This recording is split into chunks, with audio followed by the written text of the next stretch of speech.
En dan nog 'n ding wat ook 'n ongemaklikheid is daar's 300.000 ton wat in ons land ingevoer word in Maart maand elke jaar sonder enige tarief, is tariefvry. Dit gebeur omdat daar was onderhandelings met die EU gewees. Hallo, goeiemôre, welkom by Farm Talk. Ons is kuier in die Kaap, ons sit met Koos, ons gaan 'n bietjie gesels. Koos is 'n streeksverteenwoordiger by Graan SA in die Kaap en ons gaan 'n bietjie praat oor die graanprys. Ons gaan praat oor die probleme rondom dit en ons almal wel bewus dat die prys op hierdie stadium ongelooflike druk op boere sit en ek dink op hierdie stadium boere hulle in die groen en ek dink hulle boer verkeerde kant toe. Bietjie uitvind hoekom wat daar aangaan en wat die stand van sake is tans. Koos, baie dankie dat ons gesels. Ek dink dit is 'n moeilike gesprek vir jou om te hê want jy moet 'n klomp mense verteenwoordig op Graan SA se raad. Wat is kom ons begin by die emosionele kant van die storie. Wat is die gevoel op hierdie stadium in die area rondom die pryse in die graanbedryf? Tinus die ons produsente in die Swartland se somme het geklop vir jare. Ons het vir die tweede jaar in 'n ry ondergemiddelde oes gehad. Ons het 'n koringprys wat 21% afgekom het oor 'n 3 jaar termyn. En ons insetkoste het ook 'n klein bietjie afgekom, maar baie minder, net met omtrent 7% om jou 'n idee te gee. Ons masjineriekoste het steeds aanhou styg. Van die goed is tot 20% op in prys, van die goed is 10% op in prys. So dit is sleg wanneer produsente nie hulle uitgawes gedek kry met hulle oesinkomste nie. En dan ook so daarmee saam nie hulle jaar se oorlogse kostes nie. So daar's 'n benoudheid onder van ons produsente en daar's 'n emosionele kant daarvan wat sleg is. As 'n produsent vir jou bel en sê dat hy nie genoeg geld het om vir sy werkers bonusse te betaal nie, dit is sleg. Ja. En dit raak dis nie 'n lekker situasie nie. Wat vir my snaaks is, ons het gesien op 'n stadium en jy weet nou self 'n melkboer is, ons al melk van sekere lande af ingevoer gewees en daar's amper sosiale teenkanting teen dit sê maar hoe kan ons melk invoer van ander lande af? Dit kan ons onmoontlik goedkoper wees. En dit het baie vinnig gedraai. Ons kyk nou na invoere wat van reg oor die wêreld inkom teen 'n laer koste onder daai lande sit met subsidies om hulle boere te help. Wat dink jy is die rede hoekom eerste van die gemeenskap en dan van ons staat dat daar geen ingryping is te sê maar hoor hier ons is besig om ons eie mense te benadeel. Ek dink elke tweede land praat van USA first, Australia first, maar Suid-Afrika voer ons maar aan en die boere moet suffer. Ja. Nee, dis 'n baie belangrike vraag en natuurlik is dit iets wat ons as produsente ook nie kan verstaan nie. Ons moet verstaan dat brood word gesien as 'n stapel voedsel en dit almal is baie sensitief vir wanneer jy 'n stapel voedsel se prys krap. So die mielieraars en die bakkers skep die indruk dat wanneer die broodprys opgaan, wanneer die koringprys opgaan, dat die broodprys ook duurder gaan word. Nou ons het dit al oor gesê en ek sou dit graag weer wil sê is dat 'n brood net 18% van 'n brood se prys gaan na 'n koringprodusent toe. Met ander woorde, as jy vir 'n eenvoudige som te maak, as jy die broodprys in Suid-Afrika môre met 68 sent lig, sit jy R1000 per ton in elke produsent in Suid-Afrika se sak in. Nou sê jy nou gou vir my, hoeveel mense gaan minder brood koop omdat brood 68 sent duurder is? En dink net gou aan die ongelooflike impak wat dit kan hê op 'n graanboer. Kom ons maak 'n eenvoudige som. Ou wat 1000 hektaar koring plant, as hy vir jaar 3000 ton geoes het, is dit 3 ton oes, dan beteken dit daar's R3 miljoen nou vir dag meer net in sy sak alleen gewees. En dan sou die ou wat my gebel het dalk bonusgeld kon hê om bonusse te betaal aan sy werkers. Daai geld wat die persente ontvang, word gespandeer in dorpe soos Moreesburg, Piketberg, Mamasbury, Swellendam, Calydon en ons kan aangaan. Nie net die produsent se geld, nou ook die werkers se geld word in daai dorpe gespandeer. Met ander woorde, ons is besig om die ekonomie van ons platteland bitterseer te maak deur ons boere te behandel soos ons nou behandel. Miskien is dit omdat, en ons moet hard en duidelik daaroor wees, is dat ons is nog steeds met 'n ANC beheerde regering, wat nie noodwendig kommersiële landbou ondersteun nie. En dan kan ek nie anders as om 'n baie keer te wonder of die mense in beheer van hierdie besluite, byvoorbeeld oor die tariewe, het hulle werklik die kennis oor dit oor die verantwoordelikheid wat hulle het en oor dit wat hulle veronderstel is om in plek te hou. Jy noem America first. Wanneer is dit Suid-Afrika se beurt? Ja, ek dink jy noem 'n baie goeie ding. Ek dink dit gaan oor die wil om te verander. Dit vat harde werk om met internasionale onderhandelinge te gaan doen en as die ouens nie daai harde werk ons daai passie het nie. Ek dink as iemand landbou verteenwoordig op 'n internasionale vlak moet daar 'n passie wees. Ek dink dit is ongelooflik. Ek dink as jy die invloed sien, ja, hy het nog nie baie gedoen nie, maar die positiwiteit wat geskep is rondom Steenhuisen in die begin van die fase en dit is net om daar's 'n positief, daar's aksie. Ja. Dit maak hulle verskil. Dit is nog baie om te ver om te gaan, maar dit wys al dat ons in die regte pad of daar's 'n wil om te verander. Of dit werklik gaan verander moet ons kyk. En dit is nog daar's nog 'n vraag bo op sy ministerie, maar op hierdie stadium lyk dit daarom of hy dinge wil verander, maar moet in die besluitnemers moet ook daai passie hê. Nee, definitief. Ek dink ons in Graan SA is ons positief oor, definitief positief oor ons minister van landbou. Maar ons moet onthou dat daar's baie dinge in die koringbedryf wat verkeerd is, maar kom ons praat gou net oor die tarief. So die tarief moet deur die minister van landbou goedgekeur word. Hy moet goedgekeur word deur die Raad van Tariewe en Handel, nou oor daai departement. Dan moet hy na die tesourier toe ook gaan. So jy het met 'n klomp departement en ten minste 3 ministers wat moet ooreenstem en moet saamstem. En dis duidelik dat ITEC wat onder die departement van Handel en Nywerheid val, het 'n stel reëls wat sê dat hulle binne 6 maande moet terugvoer gee wanneer jy aansoek doen om 'n tarief te verander of te verhoog. Ons het in September van 2024 die aansoek ingesit. Dit is amper 15 maande gelede. Hulle het nou nog nie geantwoord nie. Hulle was veronderstel om die middel van Junie 'n antwoord te gee oor die versoek wat ons gehad het. Die melenaars het vir Graan SA wat die produsente verteenwoordig teengegaan en toe ITEC sien dat daar teenkanting in ons bedryf is, het hulle net eenvoudig nie hulle werk gedoen nie. Selfs 'n nee antwoord sou ons daarom geweet het ons geweet het wat daar aangaan. Maar ons en ek was deel daarvan het vir die produsente in die Weskaap vir hierdie jaar Januarie gesê dat daar Junie 'n antwoord sal wees. Ons het aanhou vra.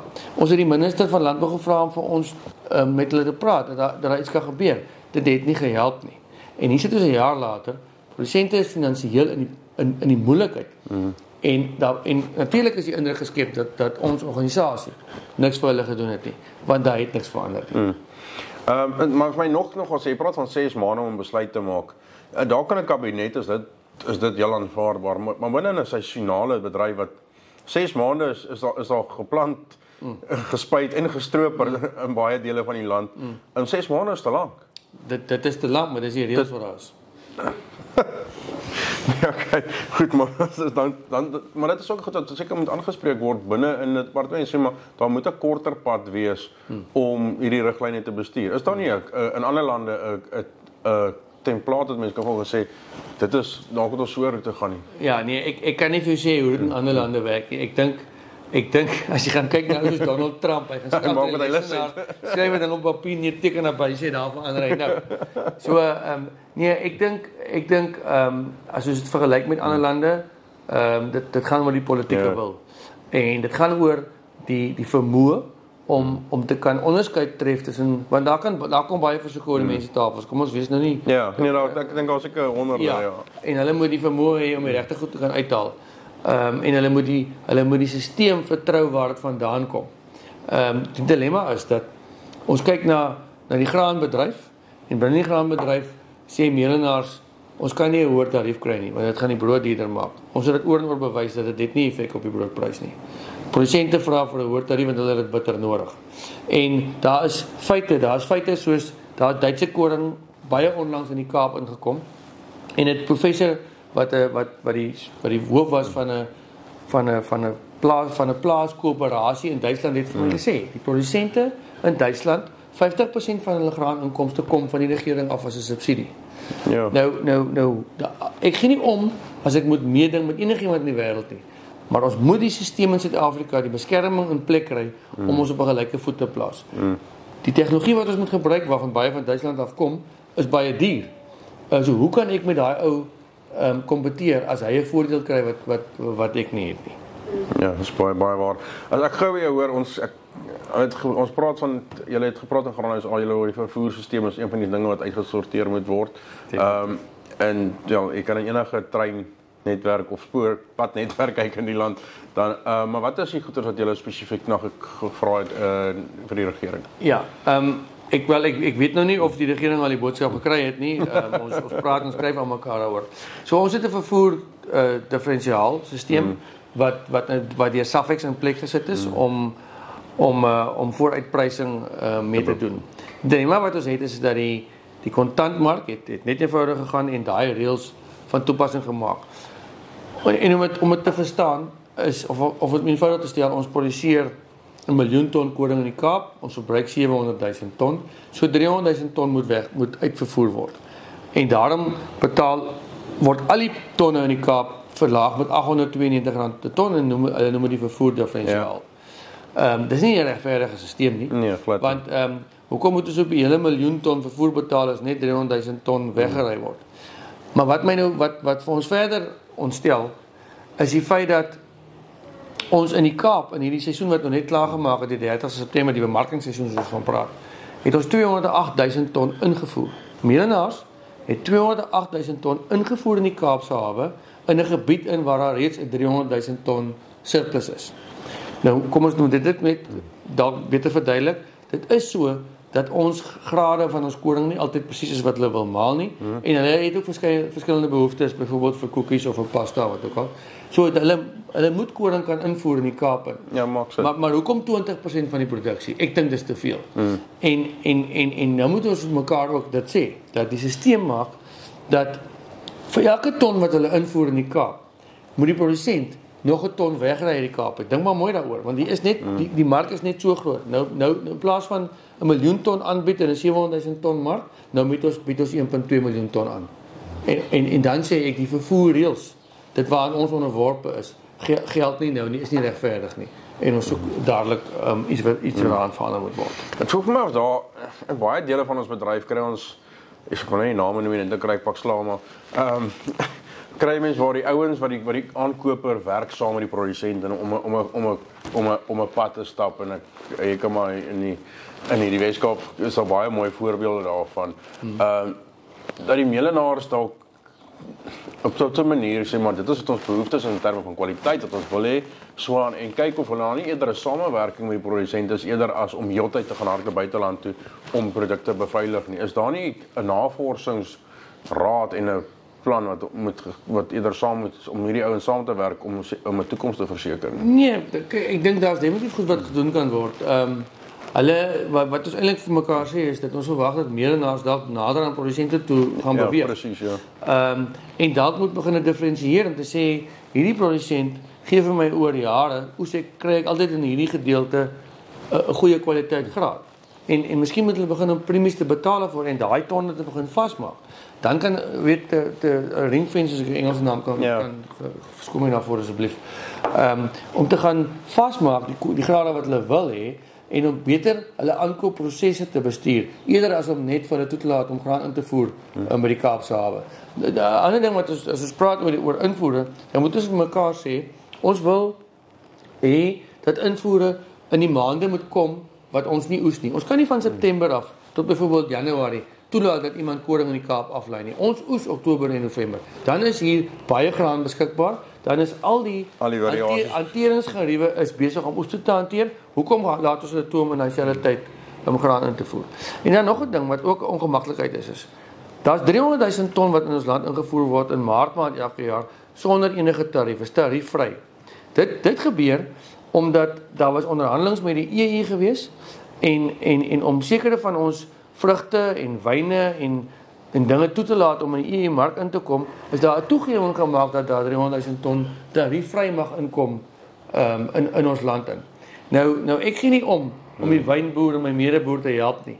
Maar wanneer ons nie deurkom wanneer ons nie geld het as ons klaar geoes het nie, dan kan ons nie meer bekostig om ander ons te help nie. Dan moet elke ou vir homself en sy eie omstandighede begin kyk. Nee, dit maak baie sin. Dit is nogal 'n mondvol gewees. Laaste as ons kan praat van ons is vinnig aangeraak en begin insetkostes.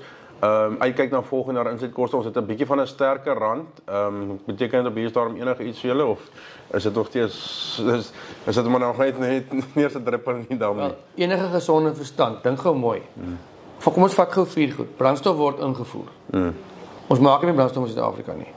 Ons kunsmis word alles ingevoer. Ons maak nog 'n bietjie. Dit word daarbo gebruik in die Weskaap, alle kunsmis ingevoer. Dan vat ons saad.